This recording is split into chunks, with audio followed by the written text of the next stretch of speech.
Howdy, all back home. This is Kyron with Ty Giants Tavern, and we are here at Captain Con. And today I have my friend Owen. Owen, you want to introduce yourself? Hey, I'm Owen from Amanitize Games. I run a small game company, and we are here showing off our first tabletop skirmish game, Sunshard Embrun. So, what is Sunshine Ember?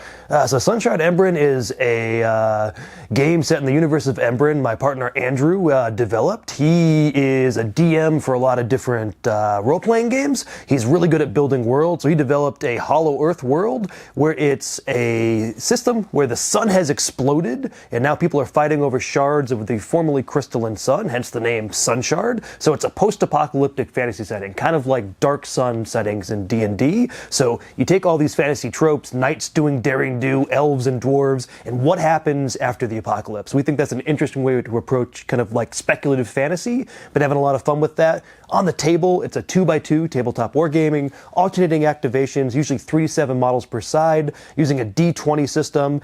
Plays in about 45 minutes. We offer STL miniatures, either directly to consumers or work with stores to give them a print license, as well as offering some limited number of printed products. We had some 2-player starters here, so yeah, that's kind of the short and long of it.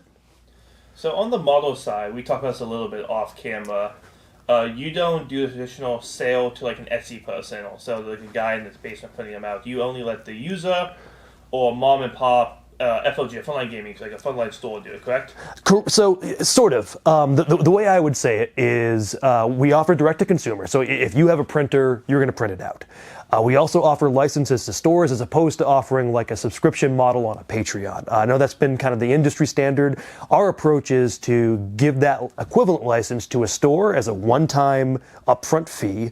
They can recoup their investment in a few sales, and after that they're in the black, and then it's all gravy for them. It's a great reason to get us in the store, gives them some incentive to work with us, and also helps them grow the community, and it's kind of an everybody wins situation.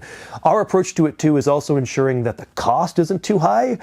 Much like CDs, when those came out, you could burn CDs, you could give your friend a tape of that. Music piracy was a big problem, but I think that was because the cost of the item was higher than consumers wanted to pay. When something like Apple iTunes came out and you could buy that one single you heard on the radio for $1, suddenly, even though it was digital music distribution, the whole Napster thing, that helped reduce that. It helped get money back in the pocket of artists. We see this as an opportunity for wargamers to do something similar. So you had a Kickstarter about 2 months ago. How is that going? It went really well. We closed in December. We more than exceeded our goal, so that was really, really happy for us. And we were able to deliver the first bolus of deliverables, Wednesday of this week. So I think there's still some rolling out after this, but we kind of split it in half. So we delivered the STLs for the starter sets immediately after the campaign ended, or I think it was within 2 weeks. Around the holidays, it got a little bit tricky. And then we also printed all that out. We have some retail packaging that we sent to customers, so it looks nice and shiny in the box. That's going out to people now for the physical rewards. And then later in the year, we're going to give them the rest of what they helped kickstart. So we had a lot of models done for about a year. Those are going out now. What we're finishing sculpting up should be done by the summer, so folks should be able to see that summer 2025. And what was in your first Kickstarter? So it was the first 4 factions of our game. We developed our game actually for 10 factions. I'm a big fan of some of the older GW specialist games like Necromunda and Mordheim. And what I love about those games is they go wide with factions as opposed to going really deep in every faction. So we took that model and we said, let's develop 10 factions. We developed 10 from the beginning of development, made sure the rules had hooks for doing all that sort of thing, so everything worked well together.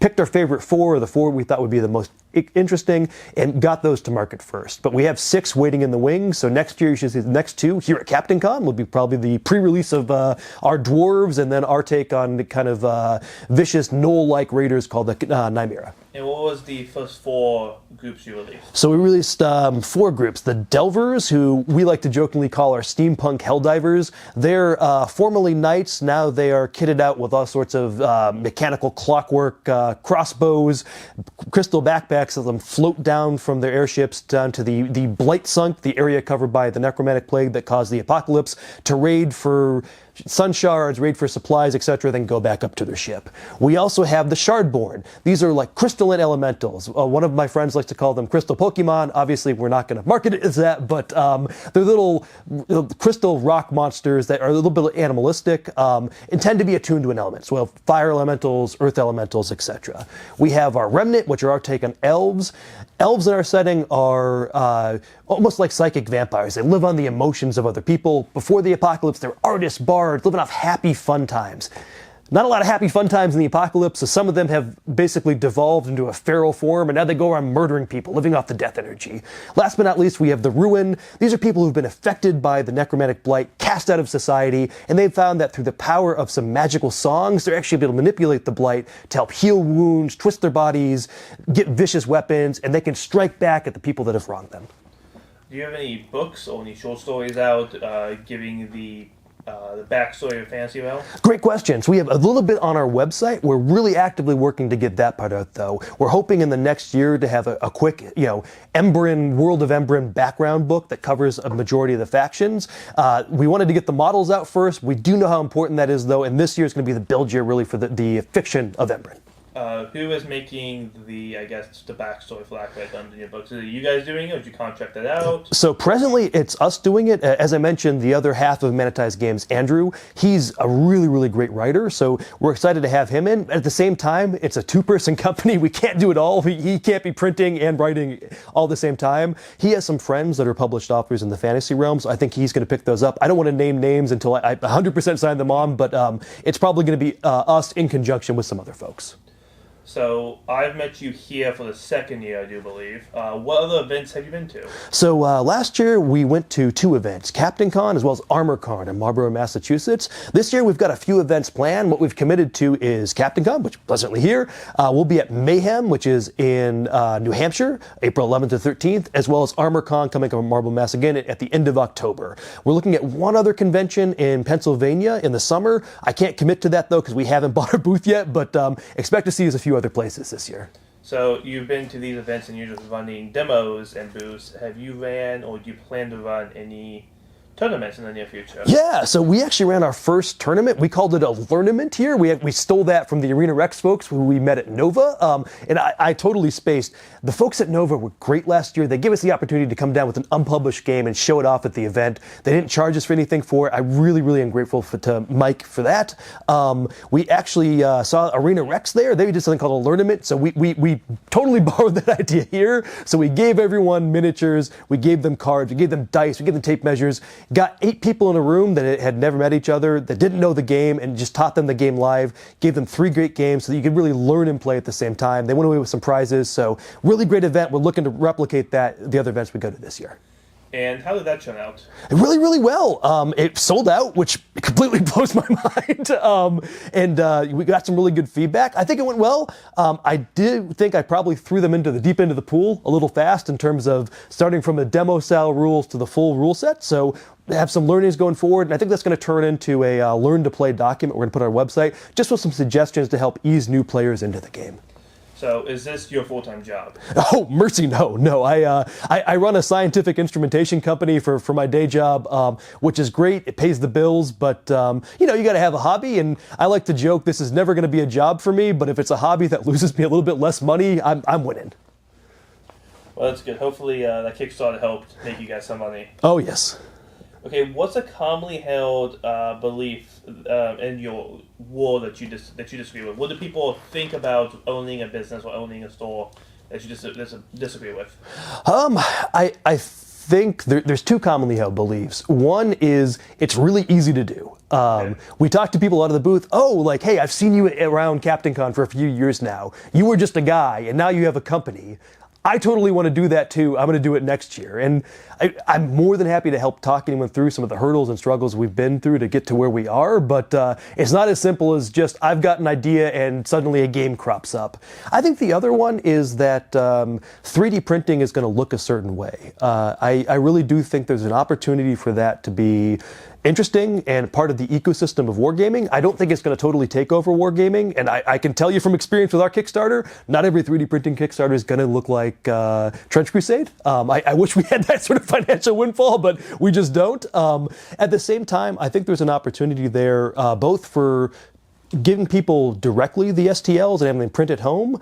I don't think anytime soon anyone's going to get a 3D printer in their apartment. I think it's great in the Midwest when everyone owns a house and it can actually have the ventilation to manage it, but particularly with resin printers, a lot of folks live in cities. It's just not going to be realistic. So how do we handle that? I think working with stores is the way that that's going to go. Having a direct print center there as opposed to like an Etsy ship to people.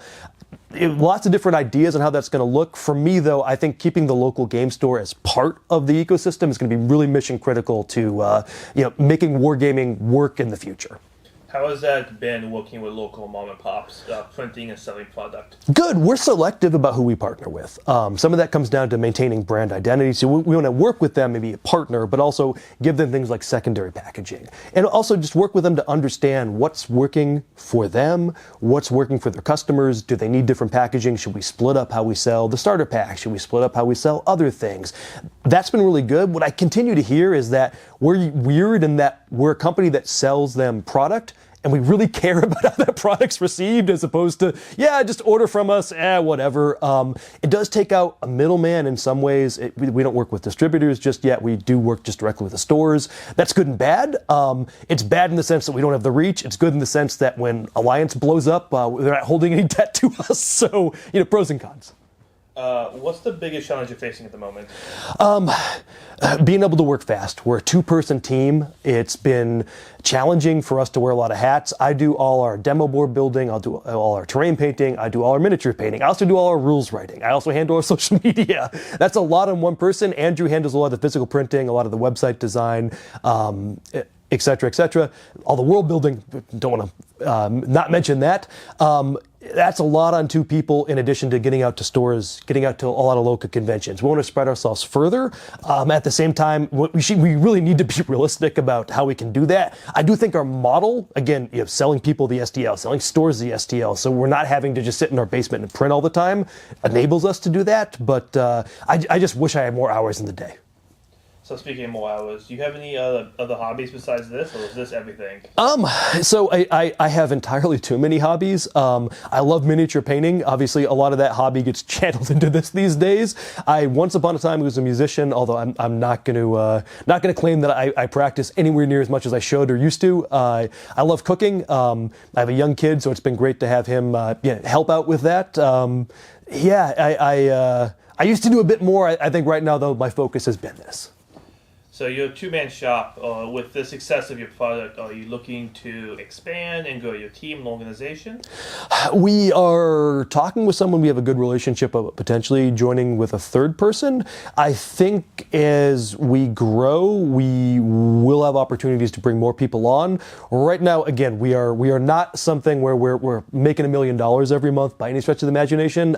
We're not paying ourselves anything, so it would be hard to bring someone else in and not pay them for obvious reasons. I think you're going to see us start reaching out to community champions as volunteers, try to find some way to get them some compensation to help us out. I would love to get to a point where we can hire, a full-time website person, a full-time social media person, a full-time miniature painter, but that's going to be a long ways off.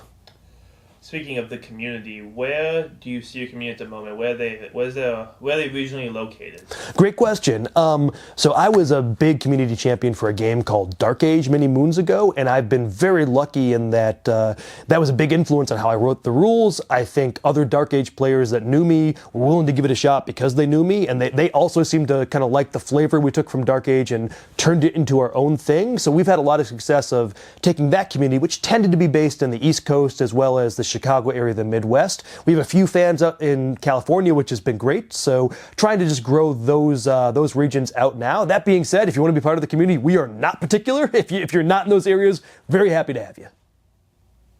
Okay.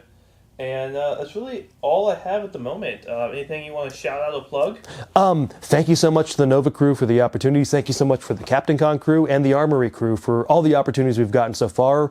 We showed the game off for the first time. We didn't know how it'd be received last year at Captain Con and got a tremendous reception. It's where we met Mike and Kyron from Nova and a few other people. So really thank you to everyone who's believed in us. I'm amazed we stood up a war game in a year, and it's been really the community pushing us to be excellent, be the best version of ourselves. They've done a wonderful job at making that happen. So thank you.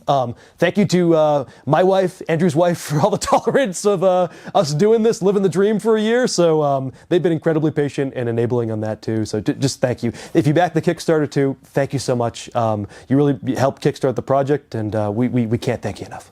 And for everyone back home, thank you from Captain Con, and I will see you on the flip side. Yee!